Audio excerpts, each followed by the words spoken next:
Okay, you're good to go. Thank you. Good afternoon, everyone, and welcome to the April 15th Executive Committee meeting for the Regional Transportation District. I'd like to do a roll call, if I might. First Vice Chair Geisinger. Here. Second Vice Chair Cook. Here. Treasurer Rosenthal. Here. And we are missing Secretary Busick, correct? And Deborah, is Deborah going to be able to come?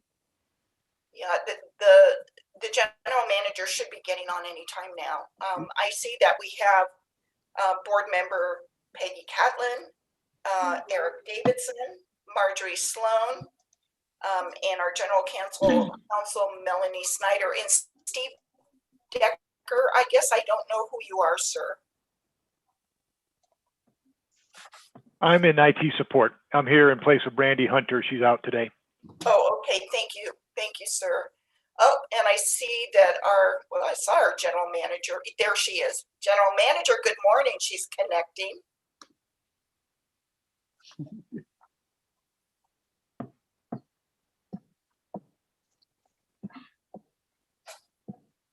All right. I think we're ready to go.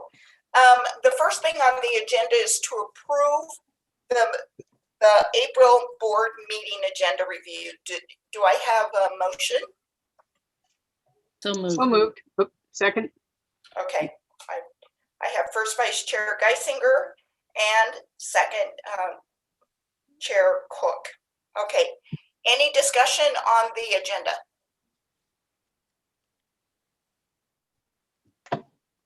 All right. Hearing none, I'm going to ask for a vote to approve. I'll just say, is there anyone not in favor?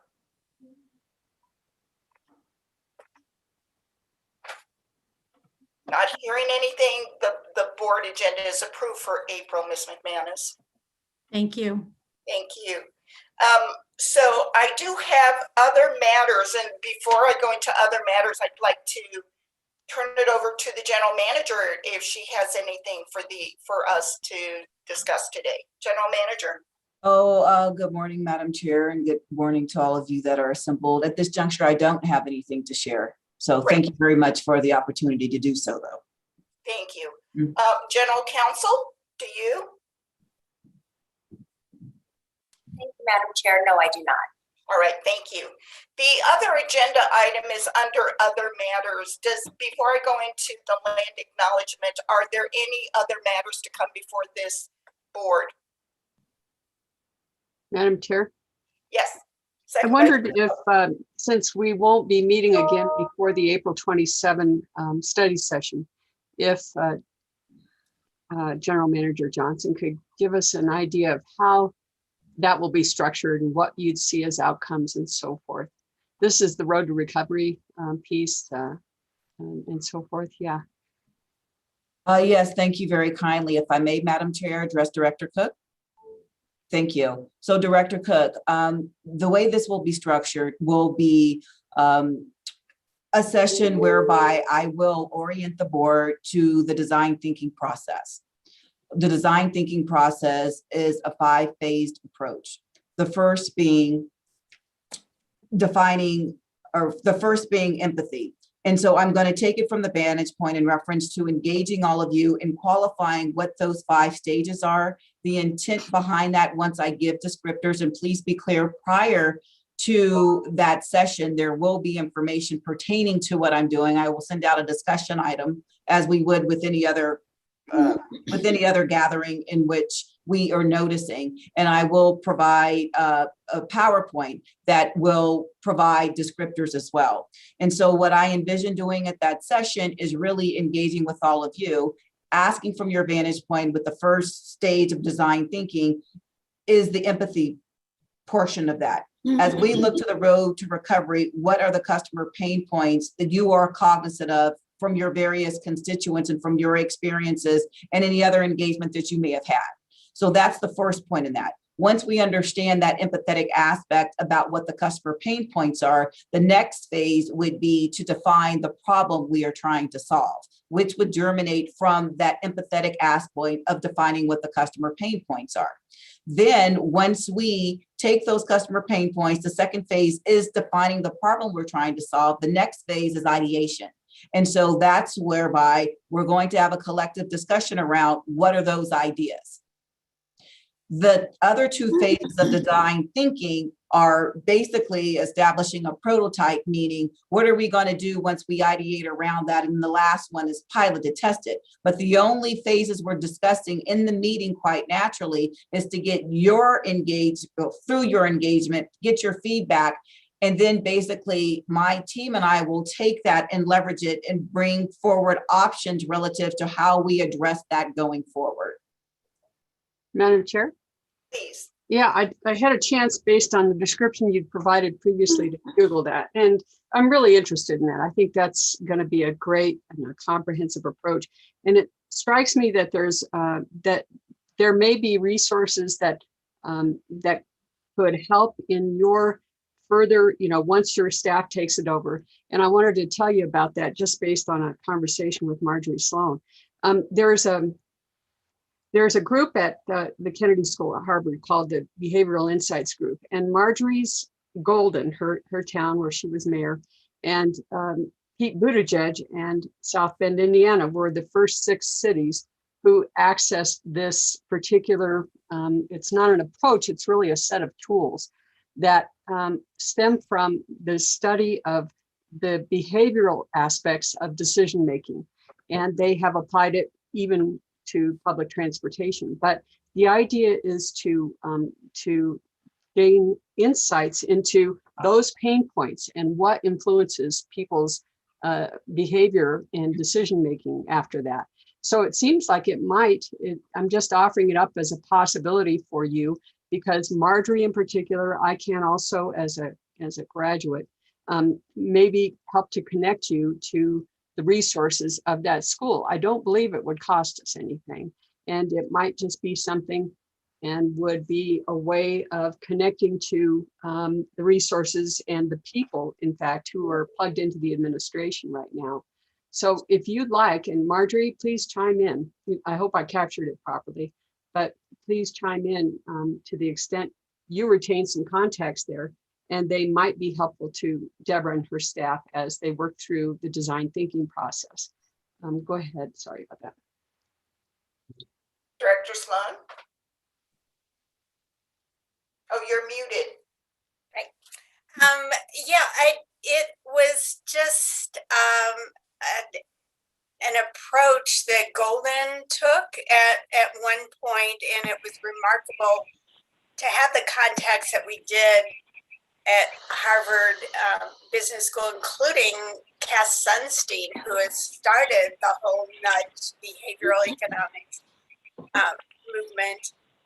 It appeared to me that transit was perfect for that. And I did Google around and learned that Vancouver had done a behavioral insights project for transit that looked remarkable. I'm not sure how successful their efforts were because I couldn't find a follow-up report on what they were going to do. But they're always looking for projects to do with their students and professors, and it seemed to me that transit in Denver could be one of those. One of the real requirements that was difficult for the cities, particularly smaller cities, was to have good baseline data. And it's my belief that RTD has an amazing amount of baseline data that would make the project much more successful and measurable. So we can provide that information or whatever you'd like, Deborah. I appreciate that. Thank you both for that input. And one thing I would say, I greatly appreciate it, and I say this tongue in cheek. Harvard has this, the design thinking process came out of Stanford, right? Not trying to pit, schools against one another. I'm just saying, but I appreciate that. And so, yes, you can share that. But also, I want to keep in mind as we go forward with this and recognizing that we're on the precipice of change as we go forward, and recognizing that many of you have engaged with our consultant TransPro. I am going to have them listen in because this is a clear-cut nexus relative to what I'm going to qualify it as such, intend to do going forward as we recognize what it is, as we think strategically around what we should be doing, right? So I appreciate all of that, and we'll take all of that into consideration because none of this is prescribed, as we go forward. So I'm totally open to it, and I'd love to hear from all of you all, because quite naturally, before I can address any of this, I need to understand what's the problem we're trying to solve for. And that could be very well one of the options. So thank you very much, Director Cook and Director Sloan. Director Sloan? Yeah, I would just like to mention that it wouldn't hurt that Pete Buttigieg was deeply involved in this pilot project that we worked on as mayors. Thank you, Director. I see someone with the last 4 digits on the line of 0758. Can you identify yourself, please? Good afternoon, or good morning still, I guess. It's Doug Tisdale here. Director Tisdale. I didn't see there's no name. I know, and I'm sorry. I'm on the phone because I've got to do some stuff around the house, so I need to move around. So I'll put myself on mute and interject if and when appropriate. Thank you. Thank you. Madam Chair? Yes. Oh, go ahead, First Vice Chair.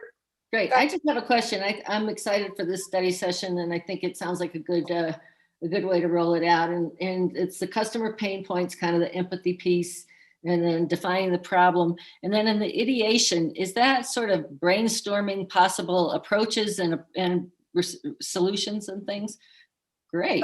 That's going to be fun. Yeah, First Vice Chair. Yes, that's exactly what it is. Because as we talked, I want to hear from all of you guys, right? So Right. Like I said, it's not prescriptive, but once we hear about that, then we can leverage that going to where the people are, as I always say. And if you're perceiving that to be their pain points, what I envision is us asking our customers, okay, these are your pain points. Let's engage around how we can solve them. I mean, I'm just going to be forthright. We know what some of those are, but I want to hear what those are as we talk about fairs and we talk about this, that, and the other. But what more specifically about the fairs as we look at all the different customer segments, right? Because as we know, it's not a cookie cutter approach. And we also know that I have made the decision to embark upon a fair equity and a fair study. So we know basically to what Director Sloan is having some data there, right? What is that before we start talking about what it is that we can do? So all of that basically is compounded. So yes, I'm excited about it too, to be honest with you. Great. And can you? Not that I would not be honest, but I'm sorry. Yeah, the fair study, do you have a plan for when that starts and how long that will take and all of that? I will be able to provide that. I am meeting with my cross matrix team tomorrow as we're going to talk about, they're bringing me various options, recognizing I convened them 2 weeks ago. I'm having my session with them tomorrow. So I received some information for me to read through. And so I am, if we're at a place, then perhaps I say that in my oral report. That's my intent, to keep you all apprised, but I need to see where we are first. Great. Thank you. Any other matters to come forward? Madam Chair, I'm not finding my little electronic hand this morning for Please. some reason. I just wanted to sort of get on everybody's radar for the future that the Accountability Committee is full steam ahead right now. And their job is to have a final report. They want to do the public hearings in June. Do a draft, public hearings in June, and a final report by July 1st. That's what they're directed to do. And their charter or proposal says that we have 45 days after that, July 1st date or whatever date they actually get it in, that the board has to respond. And it has to either accept their recommendations, i.e. put them into effect, or if we want to reject them, we have to state reasons. So I guess it's sort of a planning thing right now that that's coming up quickly. And so that will be a period from July 1 to August 15, if that's when they get their report in, for those who are planning our future here. That those responses have to come from the board, so we have to get a process in place. Duly noted. And it is going to be here before we know it. So I think it is a good idea to talk about it, understanding that they are recommendations to the board.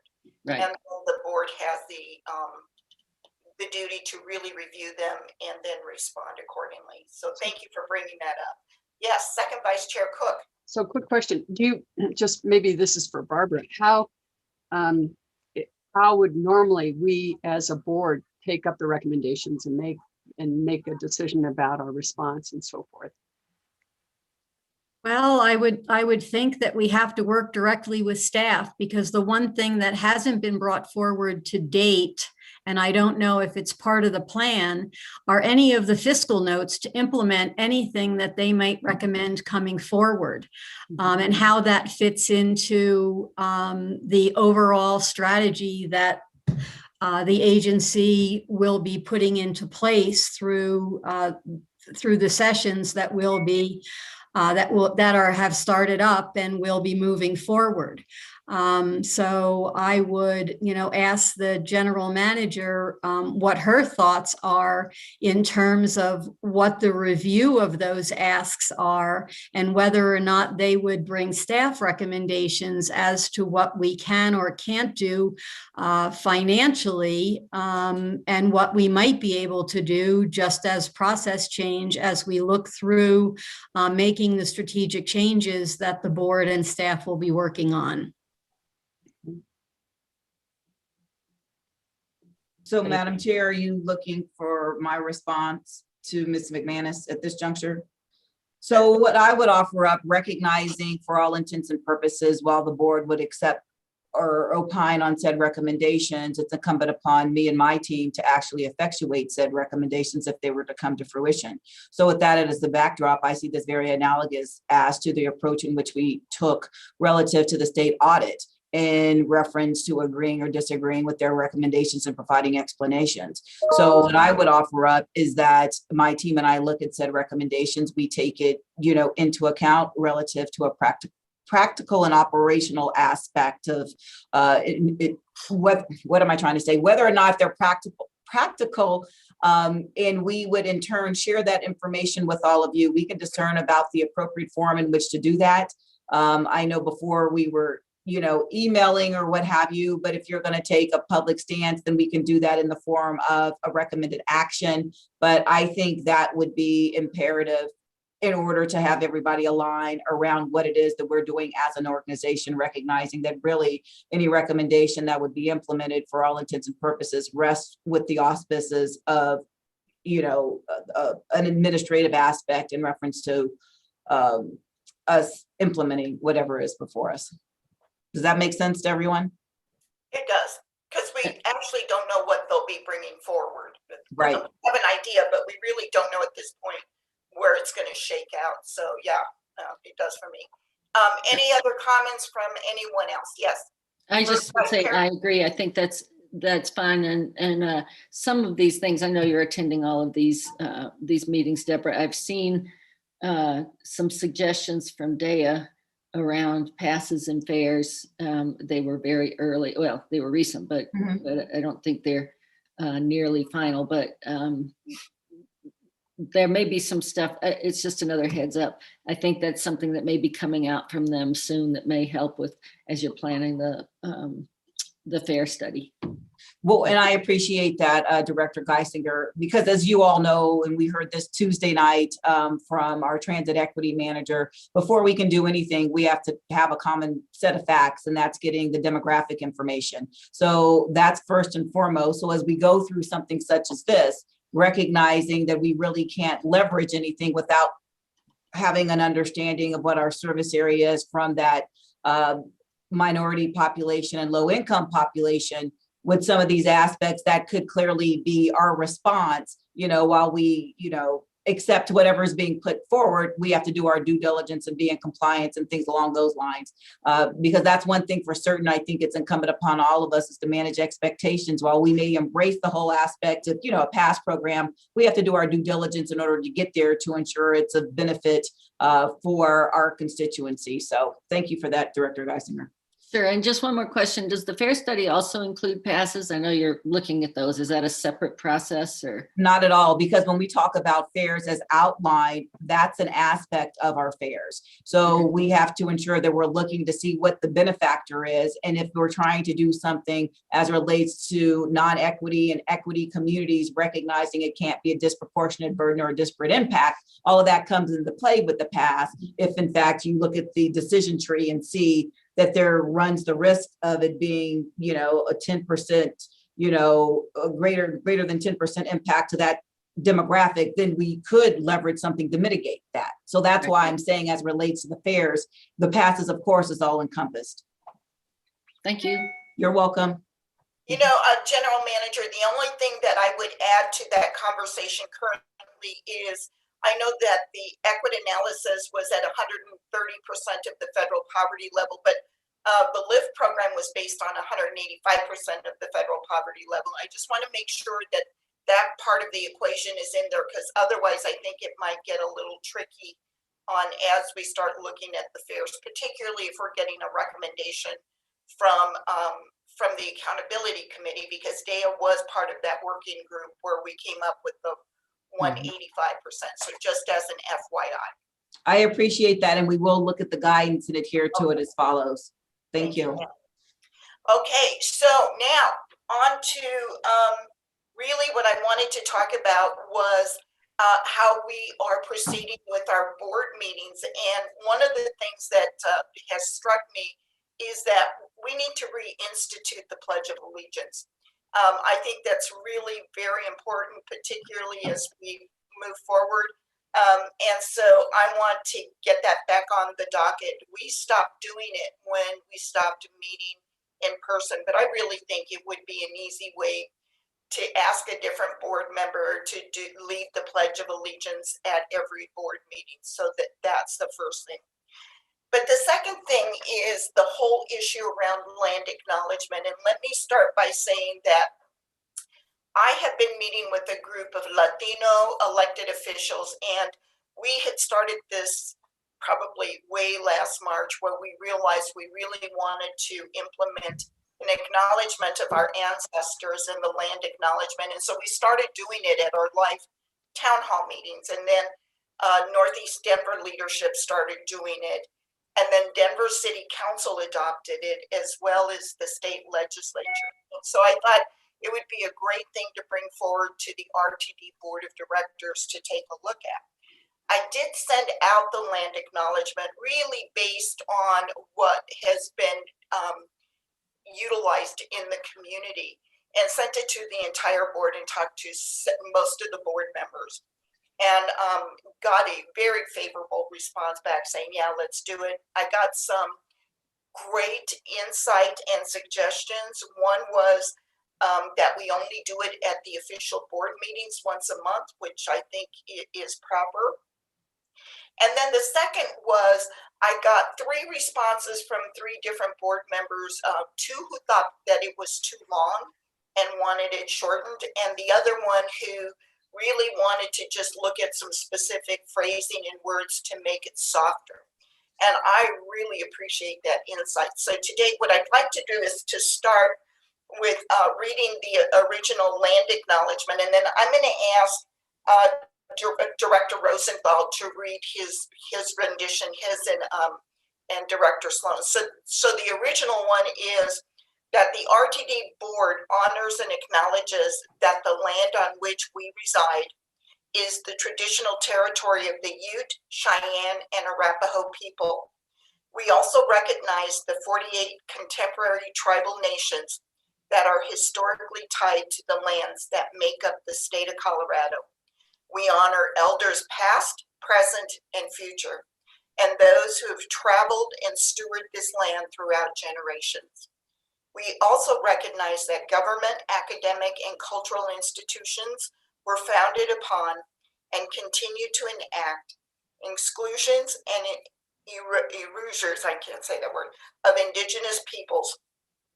May this acknowledgement demonstrate a commitment to working to dismantle ongoing legacies of oppression, inequities, and recognize the current and future contributions of the Indigenous communities in the district as we move forward. So that was what I sent out. And I'll tell you, the majority of everybody said that this is okay. But what I'd like to do now is have Director Rosenthal give us his rendition of what he thinks it should be, which is a shorter version. Director Rosenthal? Thank you, Chairwoman Rivera-Malpiede.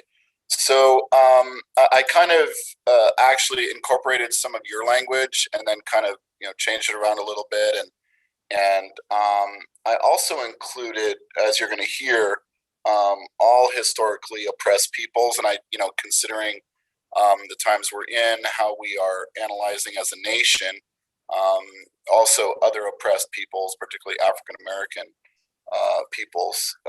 So I included that as well. So have a listen and see what you think. Thank you. So the RTD Board acknowledges that the land on which our buses and trains operate is the traditional territory of the Ute, Cheyenne, Arapaho, and other contemporary tribal nations that are historically tied to these lands. We honor our Indigenous elders who have traveled, inhabited, and stewarded these mountains, hills, and plains throughout generations. May this acknowledgement demonstrate a commitment to working to dismantle the ongoing legacies of inequity of the Native and all historically oppressed peoples, and recognize their current and future contributions in the district as we move forward. Okay. And then I'm going to ask, thank you so very much. And then I'm going to ask Director Tisdale if he wants to talk about what his suggestions were. Thank you very much, Madam Chair. I don't have the language in front of me, so I can't give it verbatim. I appreciate very much Director Rosenthal's redraft. I think it accomplished some of what I had expressed a concern about.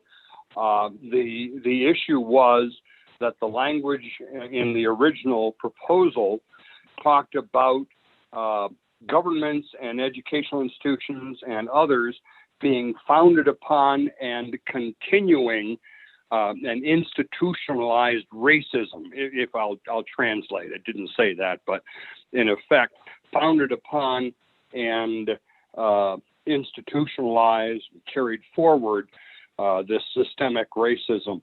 And I thought that was something that might be a little off-putting to a lot of people. There can be debate about the degree on all of that. And so I had some softer language that I had included. I don't have that, as I say, specifically before me at this time. I didn't realize I was going to be able to participate in this meeting and speak. But I think that Director Rosenthal's draft accomplishes some of that because it takes out that direct sort of confrontational language. And that was the issue, because it's something that strikes me. I don't know. I mean, we hear that the state legislature is doing this, and I believe we also heard at one point that the City and Council of Denver is doing it. I don't know if it's the same language, but I'm just troubled by that particular phrasing in that one sentence. Thank you, Madam Chair. Thank you, Director Tisdale. The language was, we acknowledge that there have been and continue to be institutionalized exclusions and erasures of Indigenous people, and that it talks about legacies of oppression. I would just state for the record that the Native American communities actually feel that. That is not sugar-coated. That's exactly how the Indigenous communities feel today. But I will say this, I think, and I'd love to have this discussion with the executive committee and then take it before the board, is I really do like the rendition that Director Rosenthal and Director Sloan have pulled together. I think it's concise, I think it's respectful, I think it's inclusive, and I think it's proactive. So I guess I would like to get any comments from anyone else on the executive committee of your thoughts. Second Madam Vice Chair Cook, yes. I feel like I need to defer to the thinking and knowledge and so forth that you have. And so whichever you would go, I don't feel like I have enough grounding to institute my own judgment on the thing. If I felt some discomfort along the lines that that Director Tisdale and Director Rosenthal expressed, I'm wondering if part of the point is that we need to recognize that. So I guess I would defer to you if you think it's appropriate and would still be responding to that need and important aspect, then I would go with the wording that you suggested. But again, I just leave it to you. Thank you. Yes, Director Geisinger. Thanks. I share Shelley's feeling that I would defer. I like the, I think what was an expansion, it could have been in yours as well, but in Paul's version where it referred to the Indigenous and other historically discriminated people. So I like the inclusion of the broader version. We have a lot of equity concerns right now, and I think acknowledging those as broadly as we can is helpful. I would have to absolutely agree with you, Director Geisinger. When I put this all together originally, it's very specific to the native tribal lands here. But I do agree with you in the environment in which we live. If we can be more inclusive, I think that really benefits us as a whole body. Director Sloan. Yes, I would just like to say I cannot take any credit for Director Rosenthal's proposal, but so I don't want anybody to think I had anything to do with writing that beautiful language. But I particularly like the reference to what RTD does, that we have buses running along the territory that the Indigenous people did for thousands of years before us. So I really appreciate Director Rosenthal's draft. Thank you. Director Catlin. Thank you, Madam Chair, and thanks for allowing non-executive committee members the opportunity to speak. I really like the two aspects of Director Rosenthal's proposed language. One is that it is more inclusive, and number two, it's very positive and proactive, and doesn't really and kind of softens the concerns that Director Tisdale expressed. And I think that if we're going to put forth a resolution, it really ought to express a positive sense rather than maybe impart some negative implications, I guess. So I really like Director Rosenthal's language. I think it's very respectful, and that's, I think, what this board wants to be, is very respectful. Thank you. Agreed. And really, thank you all for all of these comments and for taking a look at it. And because I think this is all of our statement. It's not just one person. It belongs to the entire board. And thank you, Second Vice Chair Cook, for those kind words. I think that what I was trying to move forward was the spirit of respect of diversity. And I think that the rendition that Director Rosenthal put together, he did do an absolutely beautiful job and really did reflect the transportation component, which was one comment that I got from another director. So I think that that's the one I'd like to move forward for the board to consider. So I'm going to ask General Counsel what we need to do next. Yes, thank you, Madam Chair. My understanding is that board staff, I believe it's John McKay, has put together a recommended action on this. And so, yes, I'm going to bring this back to this committee. There would be a formal vote on it, and then it would get moved forward to the full board for their consideration. Thank you. And I would respectfully ask Director Rosenthal if he would work with me on the recommended actions since he wrote this, and we could move this forward, and perhaps Director Sloan, since you were part of it, since it takes, what, 3 board members to move something forward. Thank you, and I'd be glad to work with you on it. And you know, per my initial conversation with you, you know, I know, Chairwoman, you were actually working on this for some time, and Yeah. so you know, I look at this, as I said before, a collaboration, and you know that I relied heavily on your verbiage and terminology and concepts and outlook to come up with my version. So whatever I can do to support, and I will support your efforts. Thank you so very much. Director Sloan?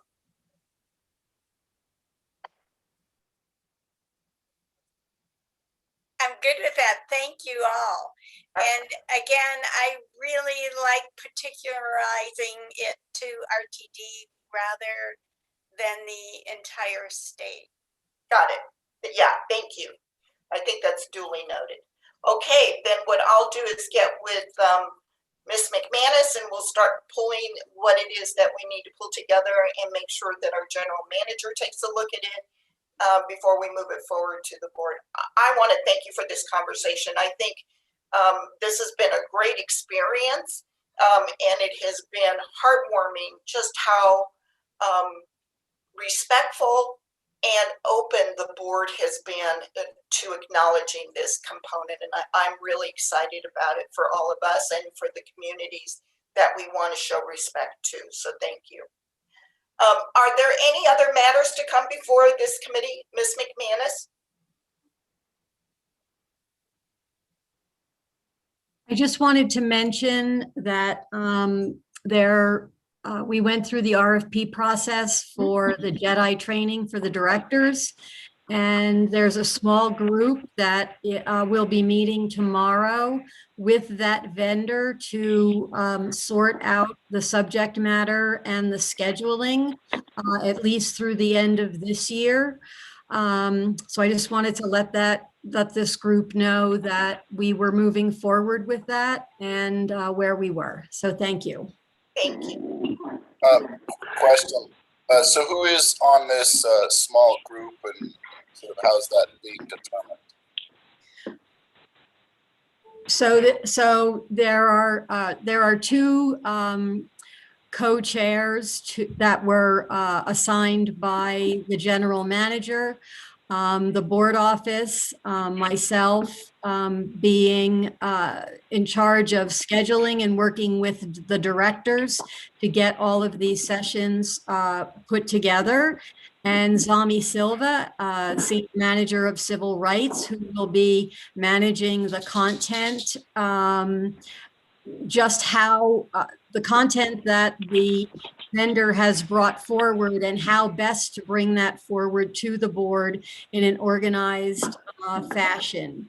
The other folks on that group are John McKay, Melanie Schneider, and Catherine Grove from EEO. Ms. McManus, point of clarification, when you reference the general manager and the co-chairs, I'm not clear on what that exactly means. So instead of putting 1 project manager, you put 2 project managers, myself and Zami Silva. Okay, so when you said co-chairs, I was thinking from a board perspective. That's No. Just for that group. Thank you. And then Mr. Rosenthal, just so you know that the RFP that went out, there was a committee that included 2 RTD board directors, I believe, Director Michelle and no. Okay. No, that's incorrect. There was only one board member, and it was Director Deschelle. Director Bouquet was the alternate should there be a potential conflict of interest. So the board did participate in the selection of the consultant who will be putting this forward. And if I could just add one other clarifying point, when this first came to fruition, I did participate in a conversation and a meeting along with Ms. McManus with Director Lewis and Director Deschelle, and those 2 board members agreed that the most appropriate person to participate was Director Deschelle. So there was adequate conversation revolving around who that person would be as the designee. Thank you. All right, Director Rosenthal? Thank you, and I really appreciate that conversation and follow-up. I look forward to Jedi sessions. So I did have some communication a little bit with the general manager about when we will be meeting in person, and so I understand that Mr. Meter is also looking at those issues of when is a good and safe and proper time. And I just wanted to sort of follow up and if we have any further insight or follow up on that. If I may, Madam Chair. Please. Yes, Director Rosenthal. Thank you for broaching that. Yes, we did have a conversation. I'm actually having engaged dialogue with my leadership team. There's quite a few different factors to take in consideration. I know that there has been changes as it relates to the public health order. Some things that you all need to be cognizant of as we make an informed decision for the betterment of the health, safety, and welfare of our employees, recognizing that we did have some sites that were qualified as outbreak sites. All of that factors into the determining factors as we go forward. So also pursuant to the guidance that has come forward, it's contingent upon the number of cases in our communities. And as you may be aware, those have increased. There'll be a more in-depth discussion that I'm having this afternoon with the leadership team. I will keep all of you apprised. One thing for certain, as we go forward, I have asked for a timeline regarding our phased approach because keeping in mind that we are a safety sensitive operation, we need to ensure that we are having things in play that can enable us to deliver said service. So I will, keep you apprised right now. I'm speaking in circles because I just had this conversation as related to that yesterday, and now we're having a meeting this afternoon. So that's where we are. Thank you very much, General Manager Johnson. Really appreciate that. You're on top of it, and just wanted to get an update. And I really appreciate your efforts and your team. Thank you so much, Director Rosenthal. Appreciate your comments. You bet. Director Catlin. Thank you, Madam Chair. Two entirely different topics. One relates somewhat to opening up, and that would be scheduling of the retreats coming up. I think some of us have some pending travel plans this summer and want to make sure that we can figure out how to participate in that. And then the second piece I wanted to mention, at the committee meeting on Tuesday night, we had a fabulous equity analysis based on Title VI. And Director Cook and I both said that we had never seen anything like that. And it's true, we'd never seen information presented that way before, but that's in no way to take away from the work that Zami has done in the past. This was just a new way of presenting it. And I just did not want her to feel that my impression of that and praise of that particular effort, I didn't want that in any way to detract from what Zami has done in the past, which has always been according to the law. So, as I understand it. So I just would hope, General Manager Johnson, that you would relay that in no way were we trying to criticize her previous efforts in praising Carl's new efforts. So thank you. Yes, General Manager. Thank you, Madam Chair, and thank you, Director Catlin. I want to provide some qualifiers for you. I am certain that Ms. Silva did not take your comments that way because you may not be aware that transit equity never rested in civil rights. When I came into the organization just a few months ago, I made the determination to move transit equity under the auspices of civil rights because it formerly rested in transit planning. So recognizing that that never was housed in the area in which we were looking at things from a holistic fashion, I don't believe that Ms. Silva took any offense to that. And more so, I would thank you for your comments, recognizing that Mr. Green had just started within the organization. Director Cook and I had a similar conversation as this is something that is important to me. and recognizing that I spent a lot of time working with them. I think this just elevates what can be done. And one thing's for certain that I'll say from what I've gotten from the team, it was quite appreciated because they never had the opportunity to present in that fashion, whether it's good, bad, or indifferent. So thank you very much, Director Catlin, because I know nobody took any offense to that. This is just a new way in which we're doing things. So I think it's for the betterment for all of us. So I appreciate you sharing that.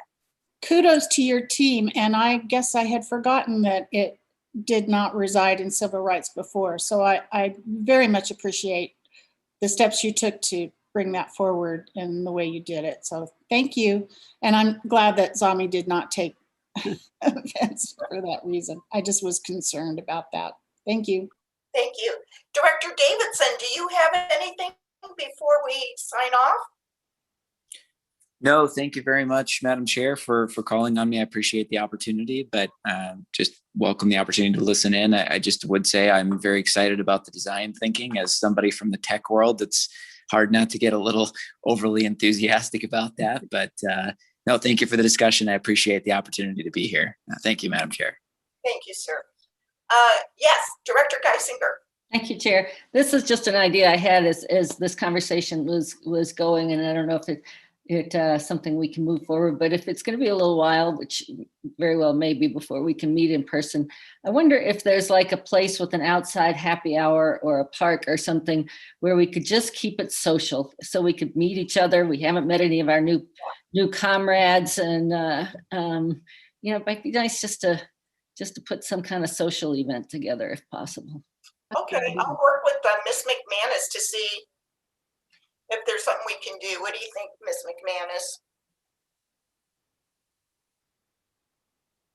McManus? I'd be happy to. It's Director Rosenthal here. So that, I don't know if that would run up against any Open Meetings Act if you have 3 board members present and such. So just to throw that in there, we could invite the whole community, but I don't know how that would work.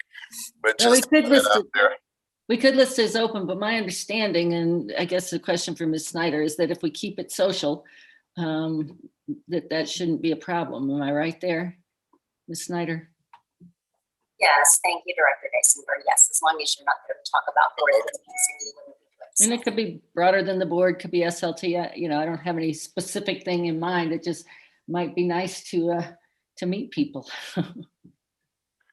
Yeah, well, it's something we can discuss and see how we move forward. But, you know, I'm kind of hoping we're going to be able to see each other sooner rather than later. But duly noted, I'll be keeping my finger on that pulse. Thank you.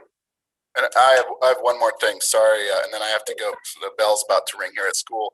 But I just have to say, really kudos to Chairwoman Rivera-Malpiede, all the chairs of all the committees, General Manager Johnson, her team. I think our meetings are going very well. And I have listened to prior boards, not to slam prior boards. Some of you guys have been on prior boards. But I just have to say that I think, you know, we're functioning well. We're making decisions. We're making, in my view, good decisions. I think we're respectful. I think we're listening to the community. I think we're, you know, doing good outreach. So I just wanted to kind of give a sort of a finger on the pulse, how things are going. And I just have to say, I think they're going well. Thank you for saying that. I would be remiss if I didn't say that I appreciate the leadership of General Manager, who has really streamlined our packets and our timing of how we meet and the discussion items. I think that's really helped us put a really strong point of view of what we need to accomplish, which I think has been part of the success of that. But I really appreciate that. And then, as usual, our staff, the board office, is stellar and on it constantly. So, and the IT people have been phenomenal. When you think of all the logistics that goes into every meeting that we have, it is quite extraordinary. So thank you for bringing that up, and thank all of you. General Manager? I just wanted to say, Madam Chair and Director Rosenthal, thank you so much, because it really is about the team that actually makes all this happen. And I want to say, I appreciate the acknowledgement, because coming into this organization, I was like, yikes, in the sense of the process. And they have really been flexible and adaptable as we've talked about all of this. So I just wanted to acknowledge that, because I can't do this by myself, and recognizing I come with different perspective. They have been quick to pivot and to just engage, and there's still opportunities as we go forward, quite naturally, right? And I ask you guys to be flexible and agile too, because I think it makes us all a lot more efficient handling the people's business. So thank you. Thank you. All right, any other matters? Seeing none, it is 12:21. I have a motion to adjourn. So So moved. moved. Okay, I see a first from Rosenthal, second from Geisinger. Anyone opposed? Okay, we are adjourned as of 12:21. Have a good rest of the week, everybody.